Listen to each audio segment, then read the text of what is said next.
ಪ್ರಮುಖವಾದ ಅಂಶ ನಾನು ಈ ಸರ್ಕಾರಕ್ಕೆ ಕೇಳಲಿಕ್ಕೆ ಬಯಸ್ತೀನಿ. ಎಷ್ಟು ಬಾರಿ ಶವ ಪರೀಕ್ಷೆಯನ್ನು ಮಾಡಿದ್ದೀರಿ? ಮೊದಲನೇ ಶವ ಪರೀಕ್ಷೆ ಮಾಡಿದಾಗ ಪೋಸ್ಟ್ ಮಾರ್ಟಮು ಏನು ವರದಿ ಬಂತು? ಪೋಸ್ಟ್ ಮಾರ್ಟಮ್ ಮುಗಿಸಿ ಎಲ್ಲ ದೇಹ ಹೊಲಿದು ಮತ್ತು ಎರಡನೇ ಬಾರಿ ಇನ್ನೊಂದು ಪೋಸ್ಟ್ ಮಾರ್ಟಮ್ ಮಾಡಿದ್ರಲ್ಲ, ಆಗೇನು ವರದಿ ಕೊಟ್ಟರು? ಎರಡನೇ ಬಾರಿ ನೀವು ಪೋಸ್ಟ್ ಮಾರ್ಟಮ್ ಮಾಡಿದಾಗ ಯಾರು ಎರಡನೇ ಬಾರಿ ಪೋಸ್ಟ್ ಮಾರ್ಟಮ್ ಆಗಬೇಕು ಅಂತ ಒತ್ತಾಯ ಹಾಕಿದವರು? ಇಲ್ಲಿರ್ತಕ್ಕಂಥ ಪ್ರಶ್ನೆ ಇಲ್ಲಿ ಪ್ರಮುಖವಾಗಿ ಮಾಧ್ಯಮದ ಸ್ನೇಹಿತರು ಅರ್ಥ ಮಾಡ್ಕೋಬೇಕೀಗ.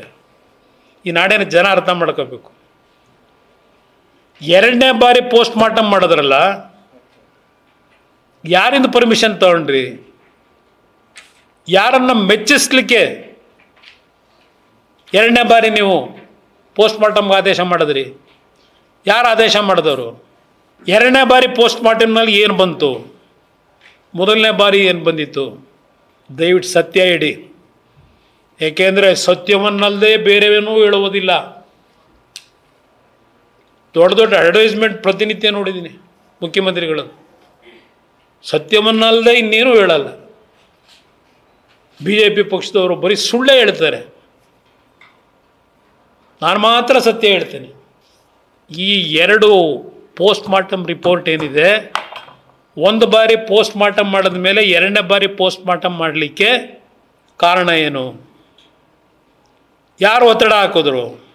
ಈಗ ಪೋಸ್ಟ್ ಮಾರ್ಟಮ್ನಲ್ಲಿ ಬಂದಿರೋ ಮಾಹಿತಿ ಏನು? ಮೊದಲನೇ ಪೋಸ್ಟ್ ಮಾರ್ಟಮ್ನಲ್ಲಿ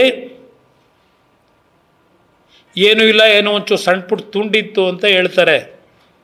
ಯಾವ ತುಂಡಿತ್ತೋ ಗೊತ್ತಿಲ್ಲ. ಎರಡನೇ ಪೋಸ್ಟ್ ಮಾರ್ಟಮ್ನ ಮಾಡಲೇಬೇಕು ಅಂತೇಳಿ ಒತ್ತಾಯ ಮಾಡಿಸಿದ್ರಲ್ಲ, ಅದಕ್ಕೆ ಕಾರಣ ಇವ್ರುಗಳ ತಲೆ ಒಳಗೆ ಇದೆಲ್ಲ ಹೇಳಿದ್ರಲ್ಲ, ಕಂಪ್ಲೇಂಟ್ ಕೊಟ್ಟವರಲ್ಲ, ಜನಾರ್ದನ್ ರೆಡ್ಡಿನ ಗುಂಡಾರಿಸಿ ರಾಜಶೇಖರ್ನ ಸಾಯಿಸಿದ್ದು, ಬೇರೆಯವ್ರಿಗೂ ಇದೇ ಗತಿ ಮಾಡ್ತೀನಿ ಅಂತ ಅಂದ್ಬಿಟ್ಟು ಜನಾರ್ದನ್ ರೆಡ್ಡಿ ಹೇಳಿದ್ರು ಅಂತೇಳಿ ಒಂದು ಕಂಪ್ಲೇಂಟ್ ತಗೊಂಡಿದ್ದೀರಲ್ಲ, ಅದನ್ನು ಸತ್ಯ ಮಾಡೋದಕ್ಕೆ ಎರಡನೇ ಪೋಸ್ಟ್ ಮಾರ್ಟಮ್ ಮಾಡಿ ಅಂತ ಹೇಳಿ ಯಾರು ನಿಮ್ಗೆ ಒತ್ತಾಯ ಹಾಕಿದವರು? ಏನು ಸೂರ್ಯನ ಬೆಳಕು ಬಿದ್ದು ಬಿಡ್ತಾ ಎರಡನೇ ಪೋಸ್ಟ್ ಮಾರ್ಟಮಲ್ಲಿ? ಮೊದಲನೇ ಪೋಸ್ಟ್ ಮಾರ್ಟಮ್ನಲ್ಲಿ ಗುಂಡು ತೆಗಿಲಿಲ್ಲ, ಎರಡನೇ ಪೋಸ್ಟ್ ಮಾರ್ಟಮ್ನಲ್ಲಿ ಒಂದು ಸಿಕ್ತು ಗುಂಡು. ಇದು ನಡೆದಿರೋ ಘಟನೆ. ಇವರು ತನಿಖೆ ಮಾಡ್ತಾರಾ? ನ್ಯಾಯ ಕೊಡ್ತಾರಾ? ಈ ರಾಜ್ಯದ ಜನತೆಗೆ ರಕ್ಷಣೆ ಕೊಡ್ತಾರಾ ಇವರು? ಅಲ್ಲಿ ನೋಡಿದ್ರು ಮೊನ್ನೆ ಬೆಳಗಾವಿ ಒಳಗೆ ಶಾಸಕರ ಮಗ ಅವನ BDCC ಬ್ಯಾಂಕ್ನ ನೌಕರ ಸಂಘದ ಅಧ್ಯಕ್ಷನಂತೆ, ಅವನ ತಲೆ ಬುರುಡೆ ಹೊಡೆದವ್ರೆ. ಅವನು ತಗೊಂಡೋಗಿ ಆಸ್ಪತ್ರೆಯಲ್ಲಿ ಹಾಕವ್ರೀಗ.